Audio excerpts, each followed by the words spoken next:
Hello,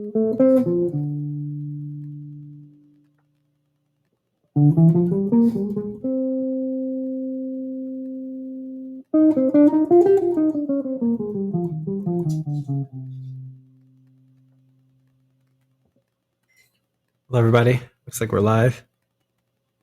So, another Sunday here, back to 3 o'clock time, but I may move back to earlier next week. But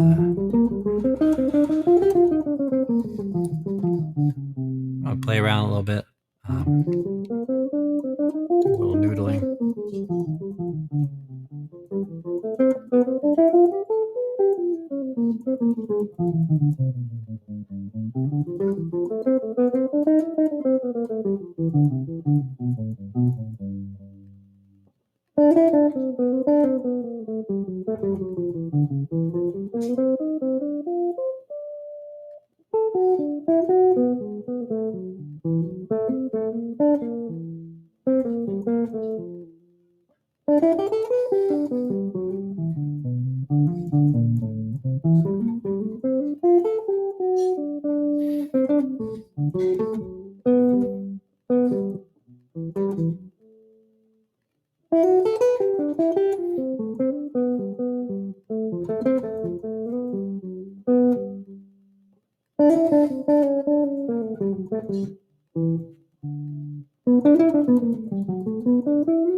So yesterday I released a video on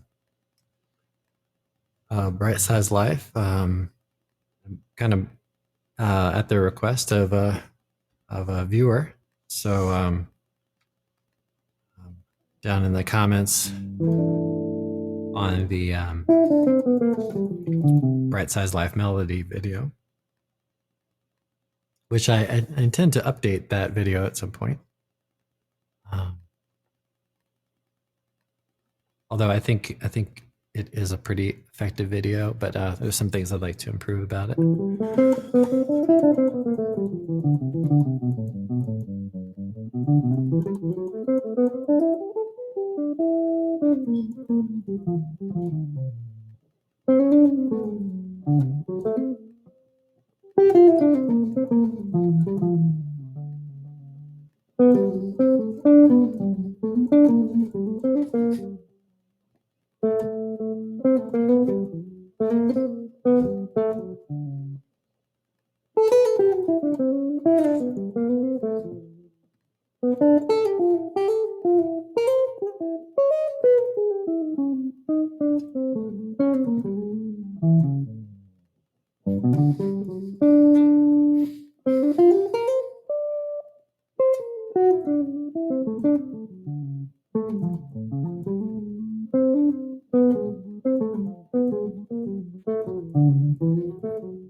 So some fun things to explore on that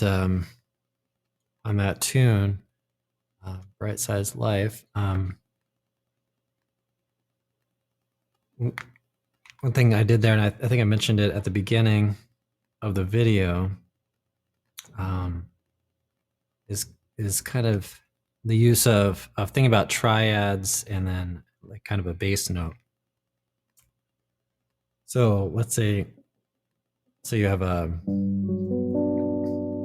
G major 7 kind of chord. Another way to kind of think about this is it's a B minor triad over G. So then you can start thinking about different triad types and things like that. So, but you can also, it's pretty effective to kind of play a more just kind of a G major triad, and that's that's one an interesting thing I think about some of Matheny's writing is that you can move between these types of chords, like a basic open kind of chord, and then move into something, really kind of maybe a bit more dissonant. Kind of back to these triads and things. So when we look at, let's say, the B flat over A, so I think I mentioned that chord, and then using these two triads, you have a B flat major triad, C major triad. The chord symbol, if you're looking at, let's say, a lead sheet or trying to learn it that way,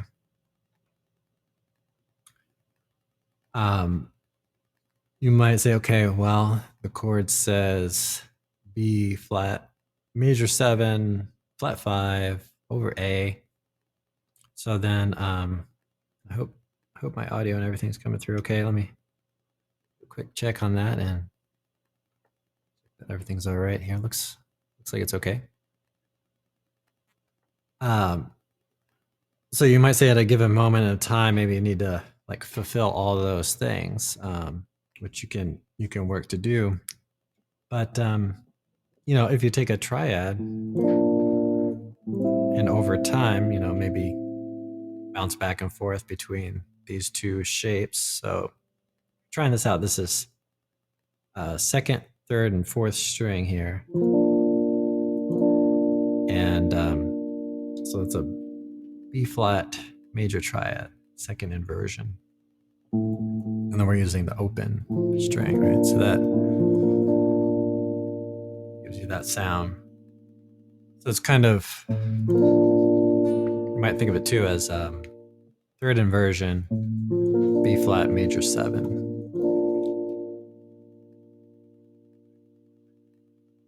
But then you can move these triads around and sort of fulfill that flat 5 for the B flat, which would be E natural. So you say, okay, this.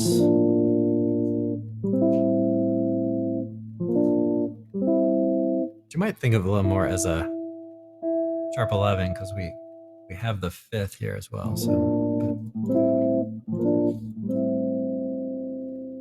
and then moving into some of the basic kind of open chords, and just kind of moving in between some of those more dissonant type sounds and some more consonant sort of sounds, but still kind of keeping these triads in mind as we kind of do that. So moving into this, if you're kind of playing on it and just playing, you might just play more open chords. But part of the goal of the video, which I mentioned at the beginning, was could use this as a little bit of a study. So I try to keep the notes on a certain set of strings. In this case, 2, 3, and 4. Right. So you could look at this chord. This is another chord where you say this could be a third inversion of D7. Another perspective on kind of the same thing is, okay, I have a D major triad in first inversion, and I'm placing that over C. So that's, if you check out the lead sheet on the real book or something like that, that's more of the way it's written. Okay, and then going into that first A, ending on the first A section. So you might say a B flat major 7. And the melody, take a look at the melody. Sometimes that can inform some of the chord scale type things you might want to do. So we have an E, we have an F in there. So you could maybe use either of these or both at different times, or each at a different time. Another way to look at this again, so is kind of a D minor triad, first inversion, placing that over B flat. So that's another kind of perspective on that. But also B flat major 7.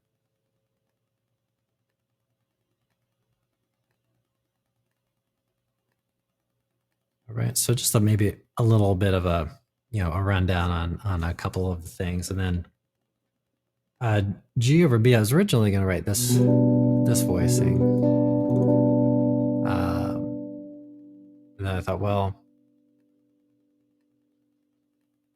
I don't know. It could have worked. I could have done that one, I guess. But I thought, well, maybe this would be a little more accessible. I don't know. But anyway, that one, and then also this one is kind of a good one too. But any of these, and that's one of the things I was trying to, hopefully I did communicate at the beginning is the video's meant to be a little bit more of a kind of a study on it, not necessarily what to do on it, although you can do all those shapes and everything. So anyhow, there's that, and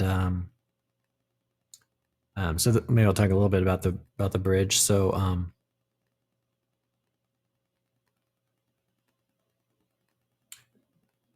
G Ray. So it's a pretty cool sound. It's a sound that I think Athena has used quite a bit in his writing, in his playing. When you take this, again, this is a G chord. We're placing it over A. But you can also think about the other perspective of writing chord symbols, which is to think about it a little more in terms of A as the root note, and then think about these as they relate to that. So you can say flat 7, 9, and sus4. So we get that sort of sound. We're sort of bouncing that in between this and maybe this. So again, you can see a few moments where using the concept of triad pairs. And so let's say you're trying to pair different triads. You can make pairs out of pretty much anything you could think to do. You could say I want to pair a C major triad and then like an F sharp, maybe do like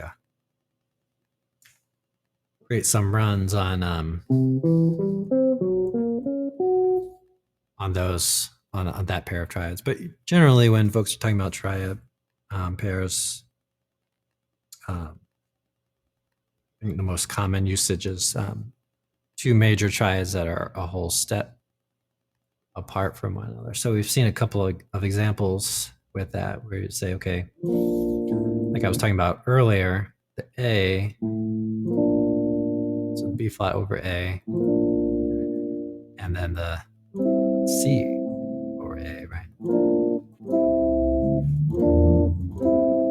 Right, so those are 2 major triads that are a whole step apart. So that's good. You think about it as like a pairing. So you could do it in a melodic way,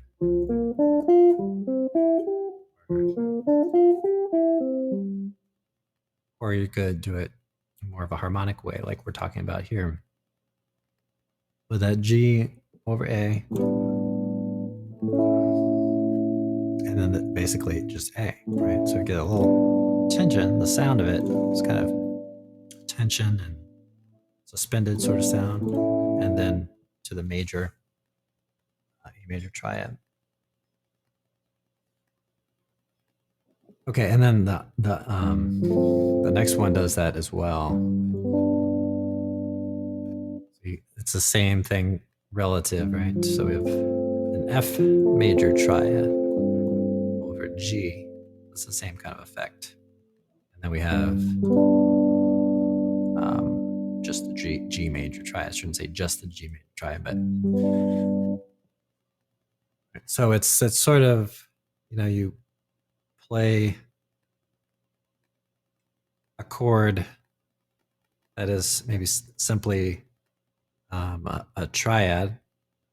I shouldn't say simply, but just a triad, and then another that is also a triad, but when you put it over that same tone, it creates more tension with it. So you get, like I said, the flat 7, 9, sus4 in that case. So another chord I mentioned, so A over E. So, like I said, there's a lot of kind of chromatic things you could do. When I was playing a little bit at the beginning of the video, I may have been using some octatonic scale things. You might try some augmented scale type things.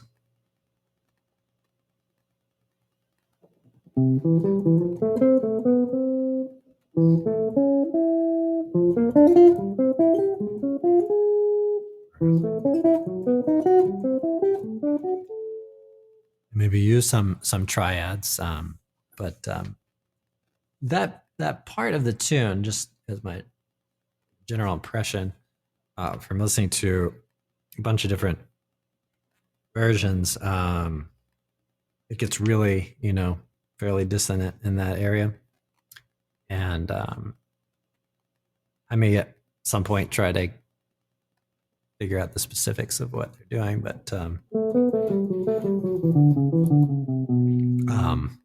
I think part of the fun of it is just saying, I'm going to get really outside there and try some cool stuff, like I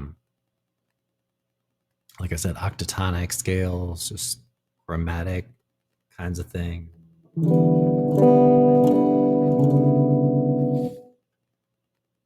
So that leads us to D, right? All right, and then I think I mentioned, towards the end of the tune, or really anytime you have an A7, this is a really kind of cool chord. So this is an A, and you can try this if you want to try this out. You can try this with, let's say, string 2, fret 2, string 3, fret 4, and string 4, fret 5, and then the open A.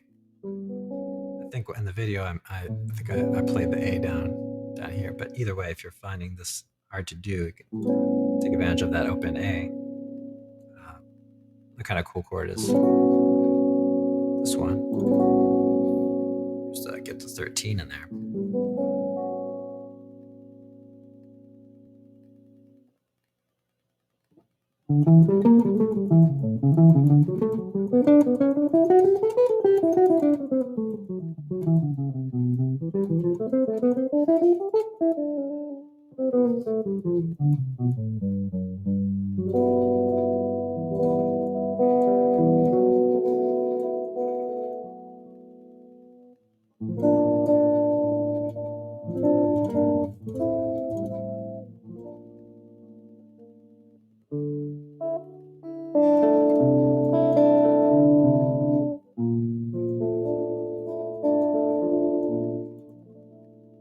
it's nice to kind of try out some nice open sounding chords.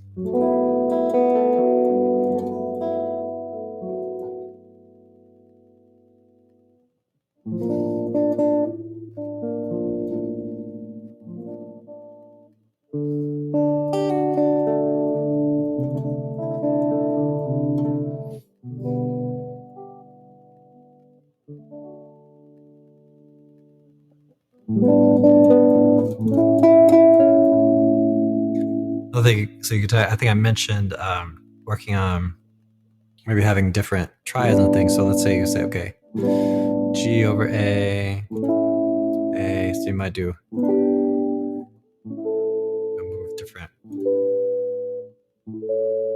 play around with different inversions, and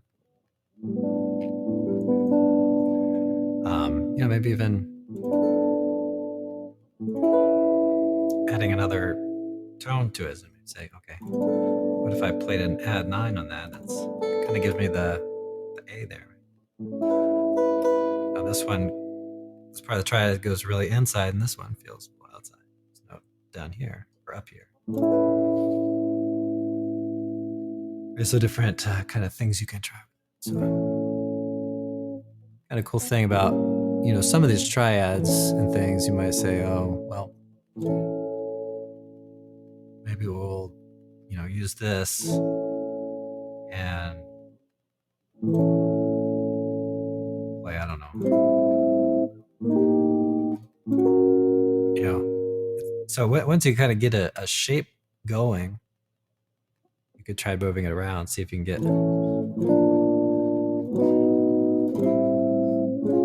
something. Listen to that shape over that A. You'll listen to each triad, and each one has sort of a unique sound with that chord. So, so a fun moment to kind of to move along. So I mentioned this one, I think, into this, and there's a moment where you might create some continuity between some triad pairs and move things upward.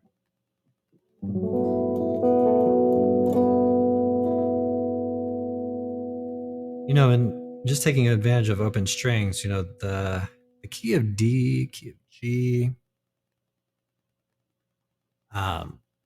those notes and those chords, you kind of you can use a lot of open strings for and definitely kind of get some just kind of interesting sounds by just kind of opening things up. So anytime you play a note, like let's say this note, you're way up here, you get a half step, from there to there. So that's kind of cool. And then maybe add some other tones, and then maybe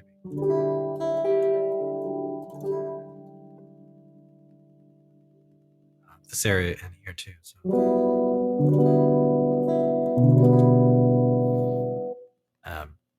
So as long as kind of aware of maybe how everything relates to a particular chord, you might try to explore some of those sounds. So also, maybe that's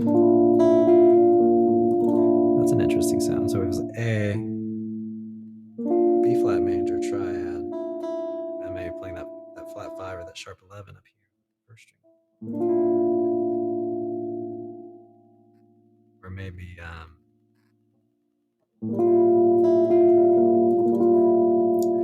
just kind of exploring different things there.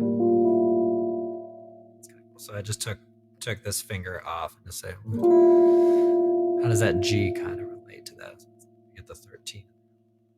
Maybe play this. So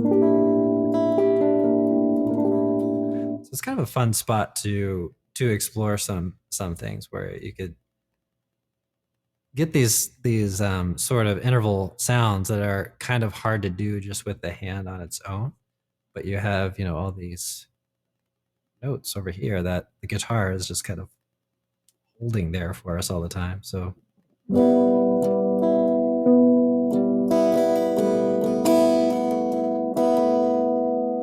you could kind of explore that. G, then maybe more of a B flat.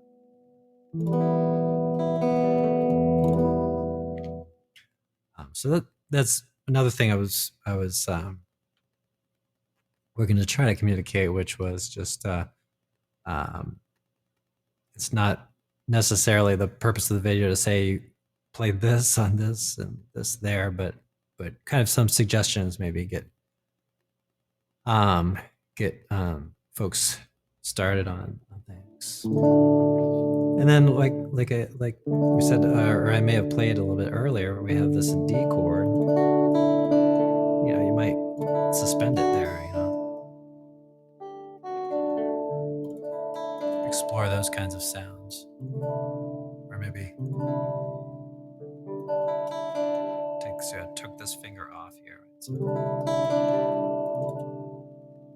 kind of explore that whole sound, and then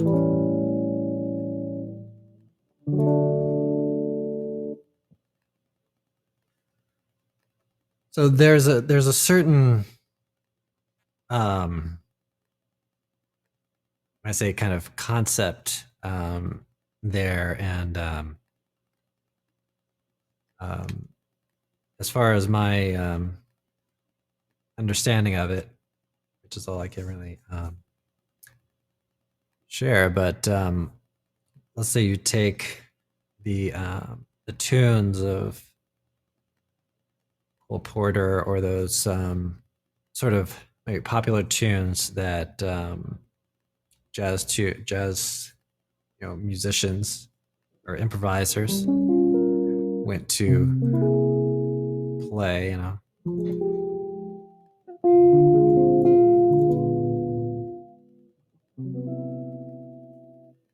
And then do that whole thing where it's really very, you know, you really have these certain tones that are kind of at the core of all that, you know, like the 2/5, and you have this known as the third and the 7, and those are kind of moving in a certain direction, in a certain way. But you know, if you think about that period of time when rock and roll and folk music, and you know, acoustic guitar and maybe country, and those are gaining in popularity. That period of time, and so you can think about a little bit of how one can kind of mix with the other, you know, a certain conception of those things, you know, the chords with the triads and the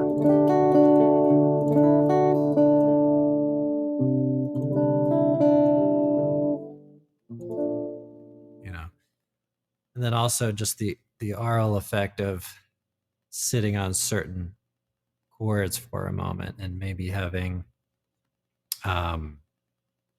periods of time, or periods of several measures where you can maybe sit on a chord and explore it in a more modal sort of sense. Like, okay, that's there. We have a certain sound, a certain palette for a fairly maybe significant period of time or duration, where we can kind of think about those tones and utilize those to explore a certain sound. So there, you know, when you listen to, you know, this, you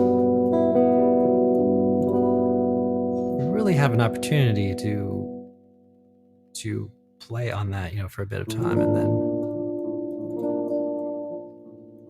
I mean, the tune is fairly quick, but you get 2 measures on that. So, and then just think about the movement of that, and then this next sound that comes up is like, okay, well, that's different. That's a different sort of thing, right? Think about that too, like the triad we talked about a moment ago.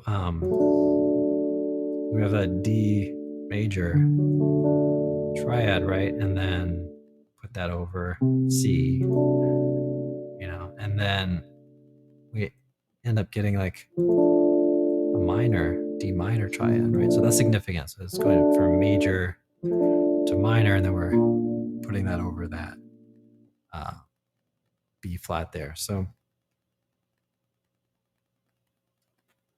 there's a lot going on there. So just some things to consider if you are kind of really interested in that tune and some of Pat Metheny's early writing, which I think is still some concepts that he's continues to use, but you might consider that the kind of cultural movement of the time when he was writing this tune and recording this. I think he was like 19 years old when he recorded this that album, Bright Side's Life, which this tune is obviously on, but so really cool. I'm really excited that I did that. I saw that comment, and I thought, I just really need to do that. And so I spent a little time writing out some voicings, and then just editing and thinking about ways to kind of communicate some concepts. And overall, I'm pretty happy with it, and I think a lot of folks have been watching it, so it's really cool. So I want to mention a little bit of news in the jazz world, jazz guitar world, more specifically. So Joe Diorio,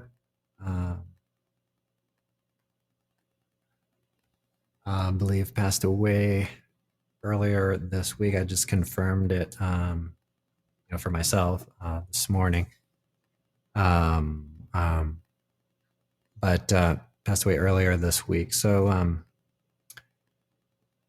having heard about that, just thinking about him, I just want to mention him. So I'm looking at his Wikipedia page here a little bit. Performed with a lot of folks. I think there is a video of him playing duo with Pat Metheny. So that's kind of ties in a little bit to what we talked about today. But he's recorded with a lot of folks, did about 10 recordings under his own name, or 10 albums under his own name, I believe, from what I understand. And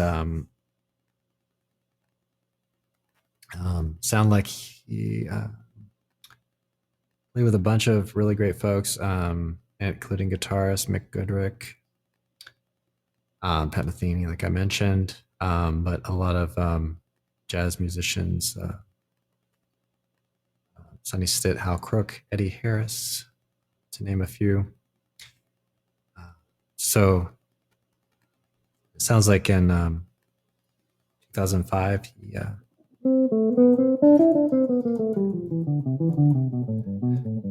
suffered a stroke,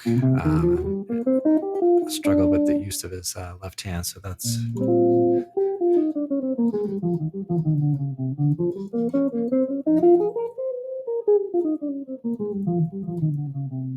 it's very unfortunate for us. But he's got a solo at least one solo in the jazz guitar Omnibook, which I might spend some time looking at this week on the member area here on YouTube, because we've been featuring solo, I think, it's once a week, so I might check that out a little bit. I was playing, just kind of sight reading through it a little bit earlier today, and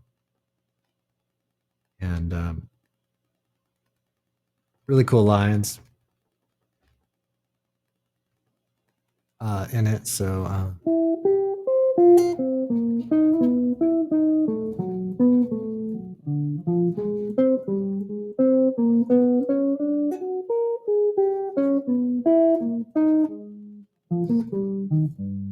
so just kind of that's what I was looking at a little bit earlier before the live stream as I was preparing. But um, you can hear how kind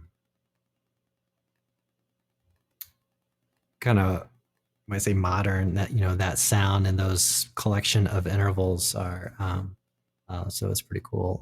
So I'm gonna check more into that. Um, and he's playing over a tune there called Bloom Ditto. Maybe we'll check that out here soon. That's a Charlie Parker tune. And he's also got quite a few books. One of which is the let's check this out earlier. Intervallic Designs is a pretty cool name. I'm gonna have to check that out too.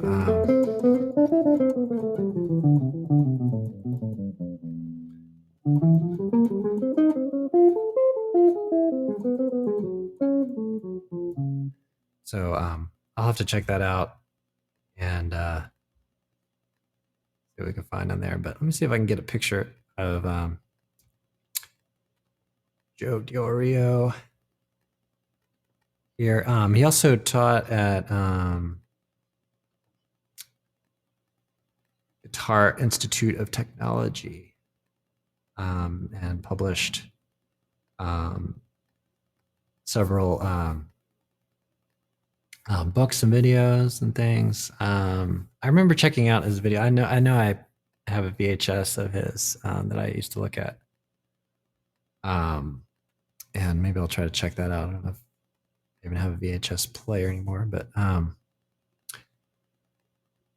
taught at University of Southern California as well. So looks like he started out in New York City though in the 60s. Let's see if he was originally from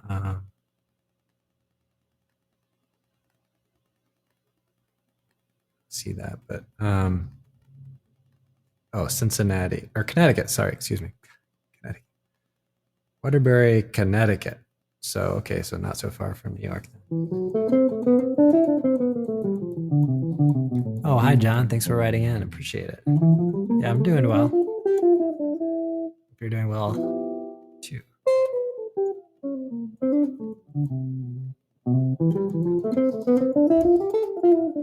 So the line that I was playing a few moments ago was from album called Bonita. But I was gonna see if I could dial in some photo of Joe Diorio.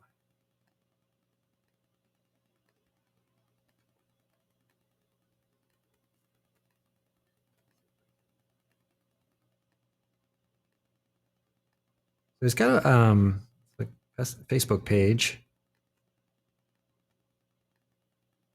Let's see if I can get. It's kind of a cool picture.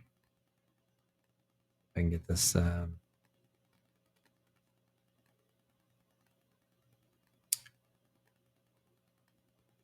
Lined up here for you.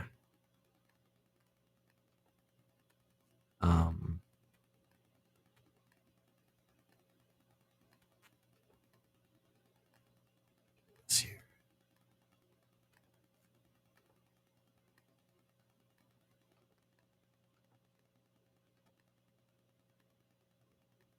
Get this, photo of him here. It's kind of a nice banner, so I'll just include this banner of him playing with a trio here. It's got a kind of a profile picture. See if I can get this on here for you.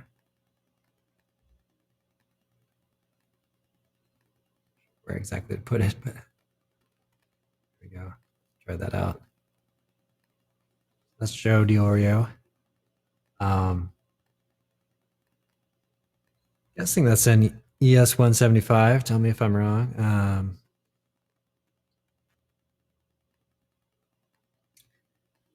Looks like it to me. But it looks like he's playing a different guitar, but maybe the same model guitar there.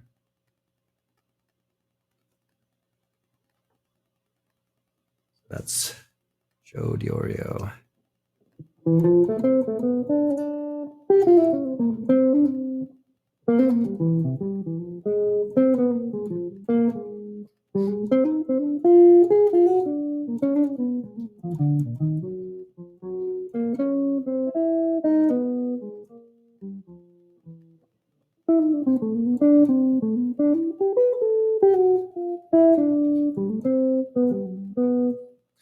So I had some questions about the instruments here behind me. Those instruments at the top level there, those are ukuleles.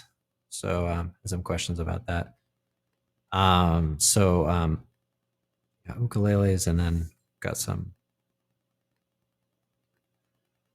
guitars here on the bottom level, and they're mainly smaller size instruments for folks who might be a little smaller. Some for kids, but also some folks who just find a larger size just too much, too big. So.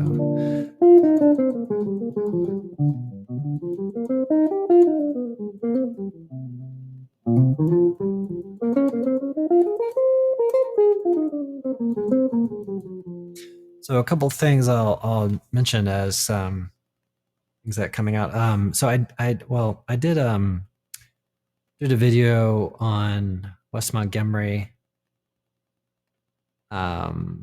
phrase or lick. So that was fun, and that was a video short, and that's kind of. I think I'm gonna do something similar to that and just see how things evolve. As you guys know, I've been trying to think about what to do on shorts, and I've had a lot of good suggestions and a lot of good feedback on or who I should be checking out, who's doing well with that already. So I've set up a little bit of a web page to land on for that video. So I just got tablature. So I know a lot of folks read tablature, and so part of my goal is to make everything as fun and accessible as I can. So including the tablature, but I will say that if you really want to get into like one of those lines, you might use the tablature as a starting point as far as where you might play that, and then play it in different positions and checking it out. Yeah, John says, I'll be checking out Joe Diorio's work. Sorry to hear of his passing. The world needs more guitar players. Yeah, I totally agree. Yeah, he's yeah, it's I think all of us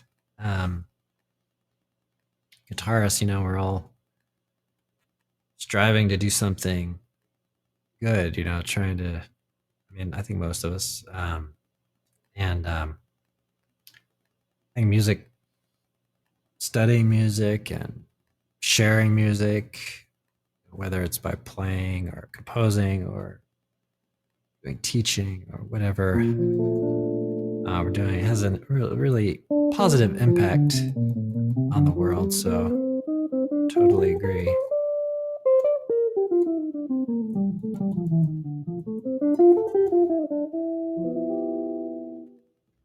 Right. It's a way to kind of get out ideas without words or maybe beyond words.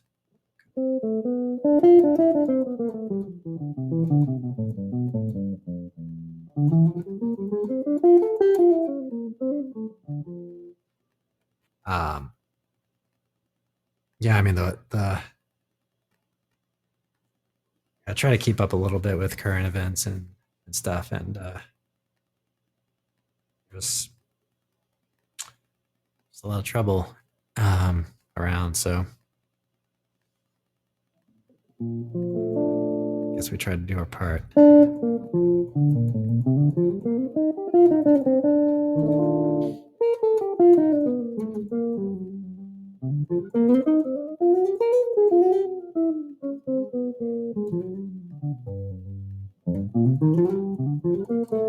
I'm working on this Baden Powell tune.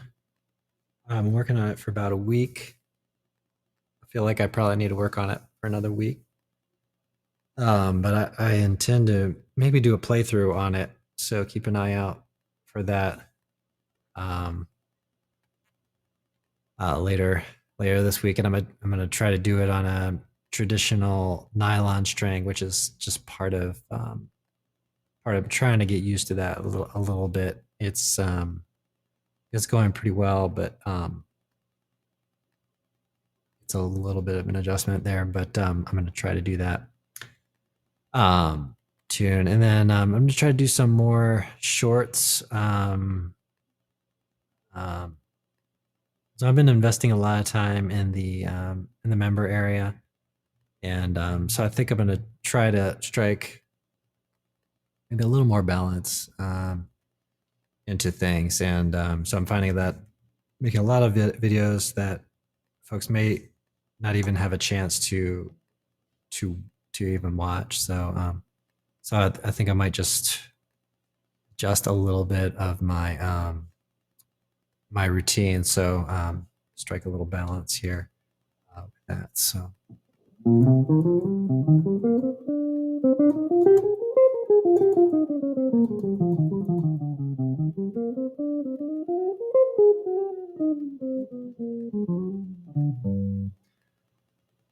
Alrighty, everybody. So thanks for checking this out. I hope you enjoy this talk, and thanks for writing in. Good to see you, John, or good to hear from you, John. And hope everybody has a great day and great practice session. I'll see you all next one.